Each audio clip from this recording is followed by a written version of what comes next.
What's up, guys? It's omggg111, and I have a massive unboxing for you guys today. This is the first unboxing of the summer. I have been gone for the past week and a half in Indiana, traded a bunch of stuff, bought a few stuff, building my new Polar Star HPA gun. I traded for this while in Indianapolis. On my way up to Indianapolis, I bought a Crytek Chris Vector on the way from Warsaw to Indianapolis. I traded that, and then on the way back I came, and then I have this, and so I got this. I'm super excited for this gun. It's super cool. So we're gonna go ahead and start with kind of just the build on this. Obviously, I didn't have an actual unboxing because I traded it from a guy in a neighborhood, good old suburb trades. Up here we have a pretty cool suppressor. It's kind of like some sort of little like stabby tip on the end. I think this is one of the it says Strike Warrior. It's like a PWS suppressor. I don't exactly know what brand it is. Got the really nice rail system. It is an A&K base. It has a nice sight up here, and then this is pretty cool too. It has a red dot on top of that as well. Body's nice. They're not like the most amazing bodies. A&Ks are pretty high quality, but not like anything like a VFC, GMP or anything like the super high end. But it does have a nice riser on here as well, so it's got a really good cheek weld. And then with this gun, this did not come with it. This has been added after, and then it did come with this as well. But with this gun came a full HPA setup too. So we got a Ninja tank. This is I think this is a 90 4500, or maybe it's a 68 4500. Yeah, it's a 68 4500 carbon fiber tank. These are the best tanks. Carbon fiber makes things so much lighter, and if you are not using a carbon fiber tank and you're using HPA or Polar Star, man, that's hard because the metal tanks are just so much heavier, and these ones just kind of fit really well too, and it's just nice. That's one of the biggest reasons why I left Polar Star in the first place, because I didn't like a line. I didn't like having to have all this stuff attached. Up next, we have a Ninja LPR. This is one of the best regulators in the market. These things are great. Ninja's great. Has the amped Airsoft here, as is one of their packages, and then it also comes with an amped line. This is like the Desert Rattlesnake line, I believe, and then also came with a shorter line as well. This is really, really short. I don't exactly know how this is possible. It'd be like really, really tight to your body. I picture it coming here, and it'd literally be like on your back, and you'd have to keep it really small. Maybe this would work for an SMG. So that's probably what, if I ever build an SMG HPA, if maybe I do instead of my Crytek SPR, I get a different upper, and then I use this line for that. All right, up next is another HPA setup. This is actually for myself. I bought this for my Crytek SPR Mark II that I'm building. Super excited for this. But this is, I actually got a pretty good deal. I got it from a guy that used to work at Airsoft GI. So I got this tank. This is a Ultra Air Player's Choice 68. It's probably pretty much the same thing as that Ninja tank. This one is much newer, however, and it has kind of a sleek black finish on the outside, which I think is cool. This one's nice. Both of them are pretty new tanks, which is still pretty good. And then I also got a Redline SFR regulator. These are really good regulators too. I think this is considered one of the two best on the market. That one's just a step below. They're pretty much all doing the same thing, but I really like these. When I had a first HPA, I used like the Redline Firebase, I think is what it was, and at that time it was like the best regulator on the market. Then also this is like Amped Airsoft's premium line. It's premium braided, so it's like braided twice, I think, but it kind of has this really cool little gold that shines through that black outside of the nylon weaving. I really like this. I think they have some sort of like metal in here. It's just really, really cool. Looks cool, and then it's definitely like almost like too protected. Back in the day, I frayed one of my old lines, so these amped lines are awesome. Once I went with an amped line, I never looked back. I got the America line, and Sure Shot Midget is still running that today. All right, up next is a sniper. Yes, it's a sniper. No, it's not an SSG-24. I wish, dude. This is a sniper. I traded this for one of my pistols, but it is upgraded. It does have a lot of internal upgrades. It's pretty cool. I think the base is a well, and then it is like a L96 style platform. It's pretty cool. I actually kind of like the feel of it. These guns just feel so good. It is actually lighter than I thought it was. It has upgraded piston, upgraded cylinder. I think it's designed to shoot like 500 with just with everything that's going on inside. It looks like these are the upgrade parts here. So some sort of bucking. He did say this is an SHS red. He did say that the bucking might be torn. It might need replaced, so I might do that. He threw in an Enola Gay patch, which is pretty cool. This is the spring. APS style, some more patches, G&G stuff. This looks like, this must be the old trigger box. He did say that it has an upgraded trigger box, and man, that's like, I think that's plastic. So the original trigger box was plastic. I would assume this new one is metal, hopefully. And then he did include 4 mags as well, which is nice. I don't know what gram BBs are in these. I think he said he was shooting like 0.4 2s out of it or something, which is pretty crazy high. I will probably shoot something lower than that. Honestly, with what I would do with snipers is I kind of just keep them. Most of the fields that I live around are not super friendly to snipers, so you can't shoot over 400 at Splatter Park at all with any gun, no matter what, even with they don't have MEDs. And then some of the other fields are like 500. But I know what's really cool about some of Nover's videos is he's able to shoot like 550, 600 in some of those stuff, and that's one of the reasons that combined with the heavy BBs is why he can reach out and touch so far. I've thought about getting into sniping. I don't know if you guys would like that. I do enjoy sniper style gameplay. I used to have a TSM or a TM VSR 10. It was really, really nice wood. Thing shot laser beams like 300 feet, and it was just, I mean, it had like $900 of upgrades. But if you guys want to see sniper gameplay or something like that, let me know. Speaking of gameplay footage, if you guys have not watched the last video I uploaded, that was me playing Airsoft. I know, right? I have not been able to play much at all, not been able to film gameplay, but that will be right here. I'll link it in the card so you can watch it. Let's go ahead and do, which one do I want to do first? Let's do the high capper first. I opened this already. I actually bought this off eBay. I will, from time to time, kind of watch eBay and kind of see what's going on. I had to open this one before I left, but I didn't have time to do a video. This is a high kappa 4.3 build. It is a parts build, so I figured you guys would just think it's cool. It does have, I'm still assembling it and kind of like doing some of the stuff, but I got it for a pretty decent price. WE upper, got a lot of AIP stuff inside. It's got a tight bore barrel 6.03, upgraded bucking. I think it's the stock TM, everything else internally except for the slide obviously is metal, and I think this is a WE. Almost positive it's one of the WE SOCOMs. So it has that, but it does come with a lot of external upgrades as well. It has the AIP base plate that's on there. It's got some magazine wells. This is the standard 4.3 high kappa mag that came with it originally. And then this bag of parts got a kind of, I like the glow grip. I was kind of confused with that because it's got the AIP trigger here, AIP mag release as well. And I was like, I don't know what brand this is, but I thought it was kind of cool, and it does look kind of weird, but I think that's kind of one of the things with high kappas. They just look cool when you have them custom, and there's another base plate there. So I think this came with 2 of the bottom base plates, and then here is the 4.3 lower. That's what connects it. It was originally the dual stainless custom was what it was, and you can tell that. So the upper is a 5.1. I think this is a 3 or 4.3 lower. I'm not 100% sure. I guess this could have been a 5.1. I don't know if they actually made these in 5.1. Anyway, it works together and it fits everywhere. I just have to buy a new leaf spring for it. It also came with a WE extended mag and these 2 grip tapes right there. All right, up here, this is actually something I'm super excited for. I can't remember exactly what I traded for this. When I trade for all these things, I ship them out and then I leave and go travel a little bit and see some of my friends and stuff. But I know what's in here. I traded some pouches, I think, for that. Oh, yeah, I traded some pouches, and then I'm trading an L-can for it. See, it's all coming back to me. It just takes a little bit. He did a nice baggy wrap. Ooh, there's a high capper holster. I think, yeah, it's a side tech, or what pistol he sent me? He sent me a Glock, right? I think this is a Glock. Yeah, it's the Glock. Cool. So this is the Glock, and then this is the Haley Strategic Chest Rig. This is the newer gen. I've had 2 of the older gens. This thing's pretty cool. I just sold a multicam one to one of my friends in Canada, but this is the newer generation of it, which is pretty cool. It's got like integrated mag pouches on this one. I mean, it did in the other one too, but these ones are a little bit more solid. And then this is kind of cool. This could be like, I love gear, guys. If you guys haven't figured that out, I got like a little map thing in there, 2 pistol mag pouches. This may be a radio pouch, but Haley's, did I say HSGI? This is a Haley Strategic Chest Rig. Is it Haley's? Haley Strategic Chest Rig. I can't ever remember.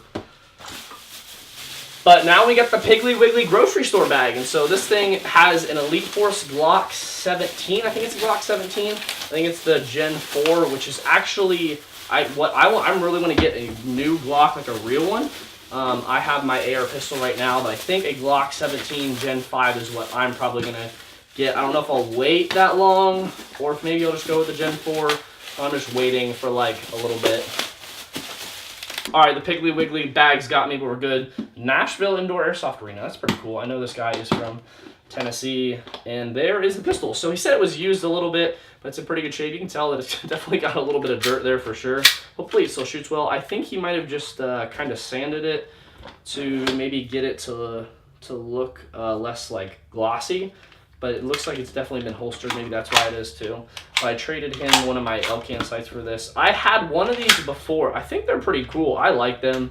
I think I don't really use pistols a lot. That's the problem with me. Like, I love playing with pistols and kind of running them and like drawing and doing drills and stuff, kind of like practicing that that memory for real stuff. But man, like, there's just no need to run a pistol most of the time in Airsoft with what I'm doing, especially with that open plays, and then I have to run a belt setup or like keep it in one of my mag pouches. I just don't find myself needing a pistol a whole lot. If I play indoor, I think sometimes I would just solely go and run a pistol because I love pistols and I love that. I'd probably build some stupid good high kappa. I mean, I've already had a few cool high kappas, but nothing that is quite like, oh, I'm going to get 5 mags or get a tap airsoft something and just go and ball out with a pistol the whole time. Up next is the only thing in this unboxing that is not airsoft. This is a 100 Thieves hoodie. Some of you guys, I've actually been getting tons of comments like, bro, nice 100 Thieves merch. I play a lot of Call of Duty if you have not seen that.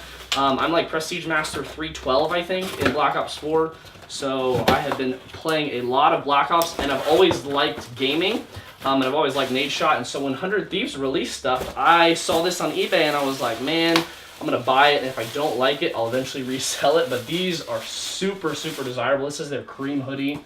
Oh, dang, that is so cool. If you guys can't tell how cool this is, it's not quite as cool as the Alec Mac 1-on-1 hoodies that are going to come out. It is a little bit, I might have to do some staining a little bit. It is pretty, the color looks pretty good. He said it was used. It has a little bit like dog fur on it, but if I wash it, it should be good.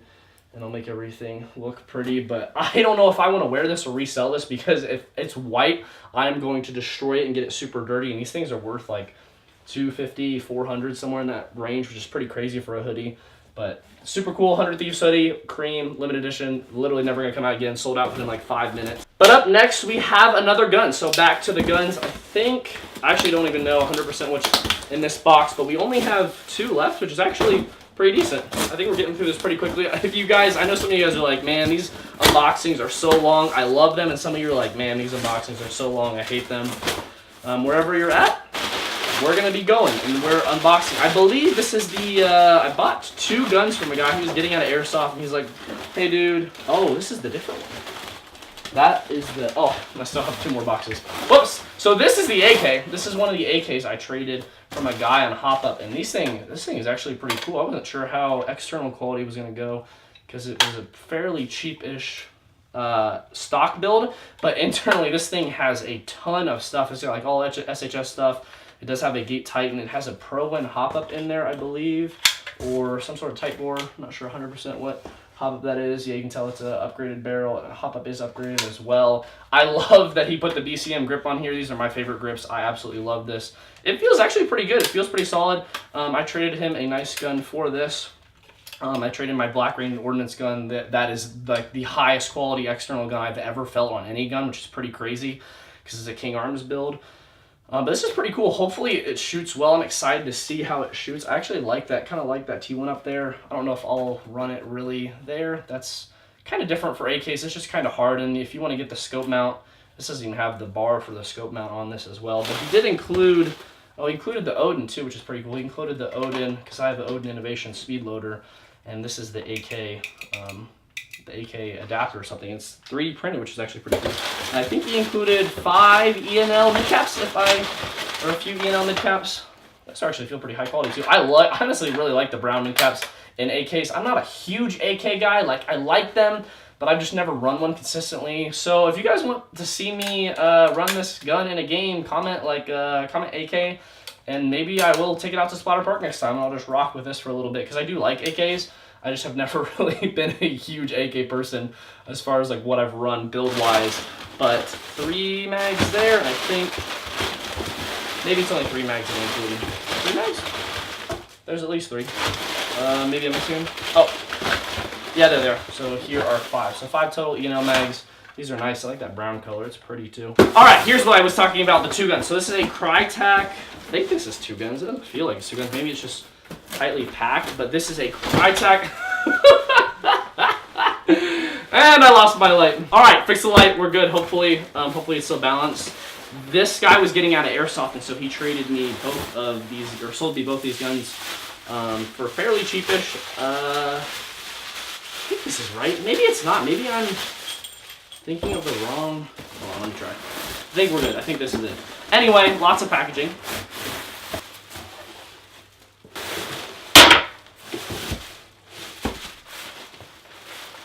All right, this is right. I am correct about this. I got a VFC Amoeba. Wow, that is hecka pink. don't remember. I wonder what gen of the amoeba this is where they ran pink on there. It's actually kind of cool. So this is an Ares amoeba, and then also in here there is a Crytac. I'm actually sure if it's a CRB or what it is. This is a Crytac lower. This is really well packaged. Some people's crazy package gone super well, and some are like, eh. So it's a lower Crytac. Oh, and there goes the little bolt catch. I think it's good. Externals. Looks like he included a flash hider there. He included some sort of ACOG, which is pretty cool. I don't think I expected him to include this. I wasn't 100% sure. But now it's time for the uppers. I think this is the Crytac stock on the. I think he says that the amoeba didn't have a stock, or he wasn't including it or something. He was just getting out of the sport, or he needed money or something. So I was like, yeah, dude, don't take those off your hands. I always like buying guns if people will sell them to me for pretty cheap, because then I can buy them, do some unboxings on them, and then resell them to people and also give them a pretty good deal. But yeah, it's like the Honey Badger upper. I think these were made the same way. I don't think this is mix and match upper. But this is the Honey Badger rail system, and then it's got the suppressor on there. When Ares, actually, I was working with Z-Shot when they came out with the Honey Badgers, and they were really, really cool. I absolutely love them. And Ares amoebas are great, but Crytacs, man, it's crazy how good Crytacs are, and so that will go like that. He's got an RVG on here. Definitely, this is a Gen 1 of the Crytac. You can tell by the trigger and then some of the external stuff as well. They're just a little bit different, the Mark 1s versus the Mark 2s, but this is nice. I like it. Looks like it's a little bit worn. These are definitely fake endosites. You can just tell by the build quality, either that or they got ran through a shredder, but it looks like it's a little bit of both. The flash hider was there, included this ACOG, which is nice too. Hopefully this thing works. But we have one more box, and it's from e-bike. All right, last box is the e-bike box. I think this is actually a mystery box. I don't know which one this is, but I think, or it's maybe their open box stuff. I needed, I think, one or two things from, APS box. Just kidding, you didn't see that. Now you're gonna see APS box. I think I needed one or two things from them, and this is pretty cool. I don't want to look. I'm not gonna look at what's underneath. I can't tell. But this is APS something. I think these are open box. It's definitely open box. Open box something. What is this? A shotgun? So I've never gotten any of the e-bike open boxes before, but it's like an open box mystery box. Holy crap! This is a shotgun. Whoa, that's pretty cool. Oh man, it's like a gas shotgun. That's actually kind of sick. So it's some sort of gas APS shotgun. I'm not 100% sure which one it is, but the box looks pretty tore up, and it looks decently beat up externally. It's definitely like hecka lube. There's a lot of grease on this. That's like a shotgun shell bag. So this is no way. It's like eject. This is a shell ejecting shotgun. It's actually dope. So let's throw it down there like a normal shotgun, and then you shell eject it, and I would guess the reservoir, the tube, is in the stock? Something, but yeah, it's super lube. This is kind of cool because you can catch the shells with it. So you slide this over here, and this will catch the shells once they eject from the chamber. And then here are a bunch of parts for that. So, these are like the, they actually shoot like the, for the birdies that are in real shotgun shells. I don't know exactly what you call them. I worked at a trap shooting range for like 2 years. You actually put BBs in here and then shoot them. These are like, you're not reusable. That's crazy. This is what the shell looks like. So you literally load BBs in there, and then you shove it and stuff it, and then like everything. That's pretty cool. And then you load everything in, and then it shoots itself. Wow. So I will probably definitely be playing with this. Definitely be messing around with this. Up next is another APS box. I don't think this one's a shotgun. I think this is an AEG. Maybe. This looks more AEG. It has 821 of 18 Ian gun tester. So that was like 6 months ago that they tested this. Oh, it's one of these. Yo, that's actually dope. I've been wanting to see one of these. These are actually pretty decently priced too. They're not like super expensive. But wow. Dude, they're like a repro, or not repro, but like a F1 firearms type AEG. Dang, this thing's cool. I love the red. It literally is like the Iron Man gun. It does look like this is bent. Looks like it's been used. I don't know where they get these guns if people use them for a little bit and then they ship them back. But Phantom Extreme do feel so light. It's got the canted iron sights too if you want to pull up there and look like you're shooting 3-gun. Got the Extendo mag release as well. I love that button on that. It's got ambi controls. on that. I really like that selector as well. Got the cool stock on this. It is a little bit loose. I'll have to adjust that. But man, this is really cool. Comes with a high cap, and then you guys should get more of these open box. If you guys like these open box mystery boxes, this is so much better than what I've gotten so far in the past few mystery boxes. Maybe I'll pull up and buy like 5 of these or something. Maybe that could be a video idea, like buying 5 e-bike mystery boxes. So if you want to see that, let me know. I would definitely be down. Based on the stuff I got off of this is pretty dang cool. Now to the real reason I went on e-bike. I bought a PTS grip. This is for my new Polarstar build. I bought one of the new grips for AEG/HPA. This is literally the only reason I ordered all of this. And I was like, oh, might as well get those open boxes. I saw them, and this shirt was $4, so I said, why not get a sweet shirt for $4? I don't exactly know. It's like, what's the brand? It is a Next Level Apparel, and it just says gun shirt. I was like, yeah, I can't. Guardian Apparel, so they can't say no to a $4 t-shirt that's in that cool of blue with something that'll piss off liberals. Can I say that? Can I say that in my video? That's it, guys. That was actually hopefully pretty quick. I don't know exactly how quick it ended up being, but I got some really cool stuff. Really impressed with those e-bike open boxes. Hopefully the guns work well and shoot well. But either way, I got them for pretty cheap, so I cannot complain. I am going to be redoing my entire studio. Hopefully you guys got to the end of this video. I'm going to be redoing the wall. Summer is going to be awesome. I'm going to be playing a lot. I'm building that HPA gun, this SPR Mark II of the Crytek. It's gorgeous. But this has been omggg 111. I'm excited for the summer, and I'll see you guys later.